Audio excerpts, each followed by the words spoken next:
Olá, eu quero falar com vocês um pouquinho sobre o aborto. É um tema extremamente complexo, um tema que foi politizado, partidarizado, ideologizado e mais uma série de outras distorções. Mas como a doutrina espírita vê o aborto? É importante que fique bem claro que não há nenhuma fonte doutrinária digna dentro do Espiritismo que autorize, referende, justifique o aborto.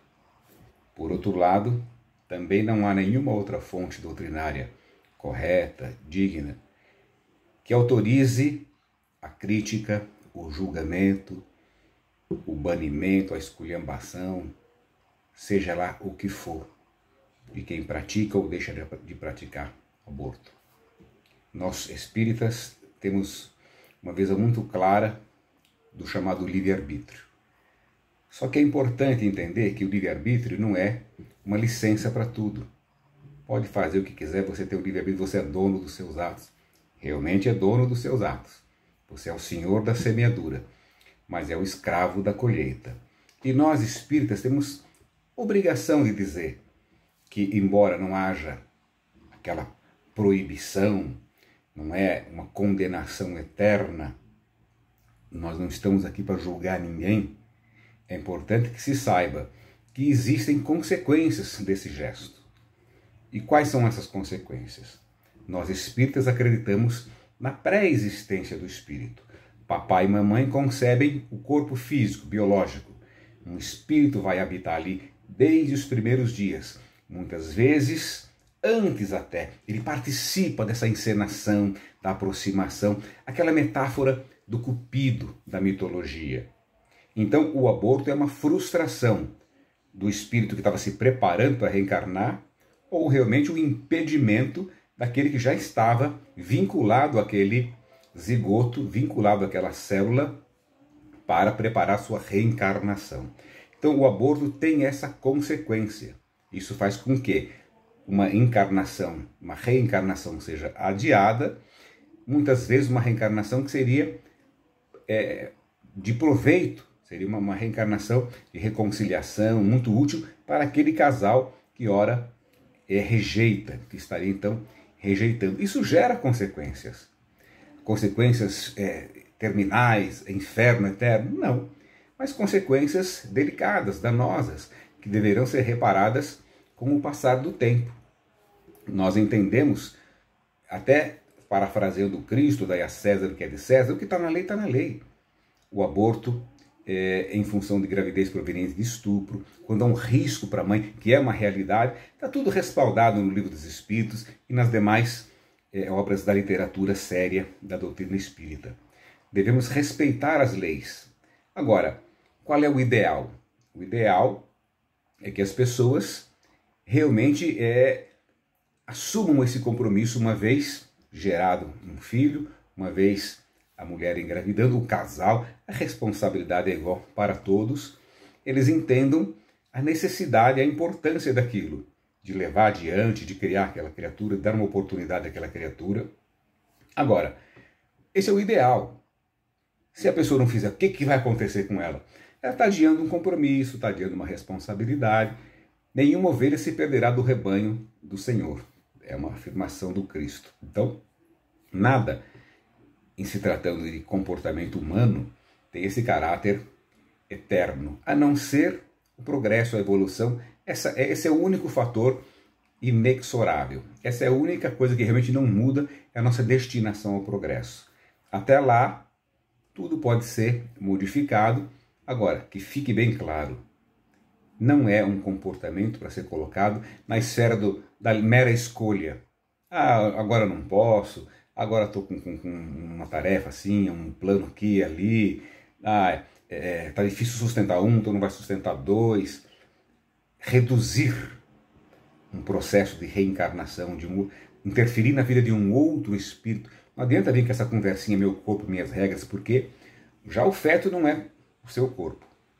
Ele foi gerado, ele foi colocado ali, não nasceu espontaneamente, foi colocado ali, está em desenvolvimento, e ainda vem o espírito, que menos ainda lhe pertence, menos ainda você pode dispor então dessa oportunidade. Sabendo disso, a gente deve lutar com todos os meios para levar adiante essa experiência. Quem não conseguir, quem sucumbir a valores mais imediatos, agora não quero, prefiro não, isso, aquilo, muitas vezes pressão externa, falta de apoio de família, falta de apoio do parceiro, tudo isso será ponderado. Então às vezes a gente acusa a mulher, a gente critica a mulher e esquece o que está por trás dela. Uma família que não apoia, que reprime, um companheiro que abandona. Tem um monte de fatores aí que só Deus, entre aspas, né? Só a sabedoria divina vai saber avaliar. A nós compete abraçar, acolher. Agora, nunca deixar de orientar. Não é um caminho a ser seguido naturalmente. Não é uma opção de controle de natalidade. Por isso que nós somos contra a liberação do aborto, porque numa sociedade imatura como a nossa, vai virar mais um método anticoncepcional, o aborto. Fica tranquilo, não tem problema nenhum. Engravidou, depois aborta. Não tenham dúvida que é o que vai acontecer. E é uma luta muito grande. A gente vê aí no Supremo Tribunal Federal já incluíram o anencéfalo. O anencéfalo é um espírito. Ele pode não ter o cérebro físico, mas tem ali aqueles 9 meses, ele não vai ter chance de sobreviver fora do útero. Tudo bem, tem 9 meses no útero de carinho, de amor, de respeito, de proteção. Essa experiência é importante. Nós já estamos vendo na Europa, em outros países do mundo, tentativa não, na prática, abortando. Na Islândia, abortam 100% dos fetos detectados com síndrome de Down.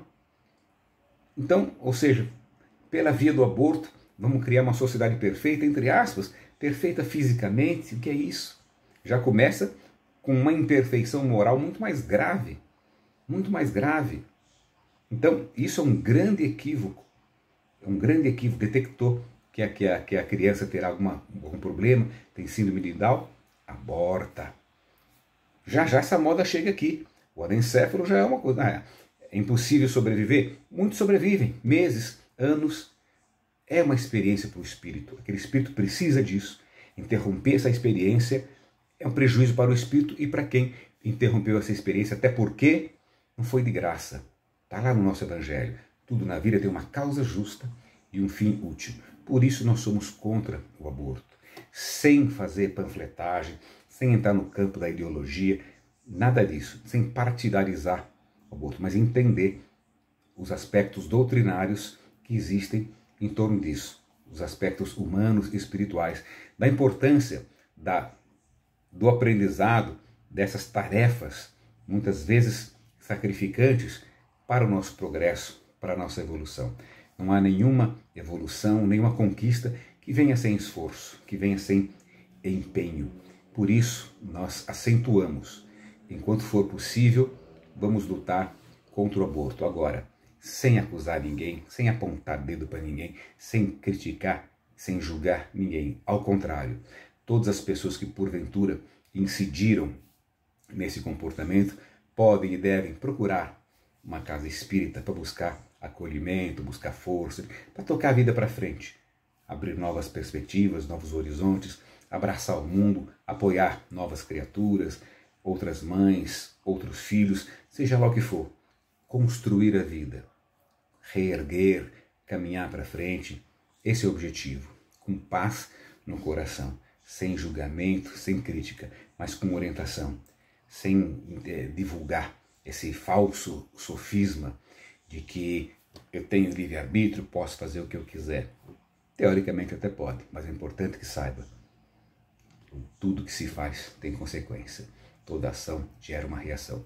E se a gente puder orientar para que as pessoas evitem reações prejudiciais, tenho certeza que esse é o papel de um religioso, esse é o papel de alguém que se propõe a aconselhar, a orientar outras pessoas.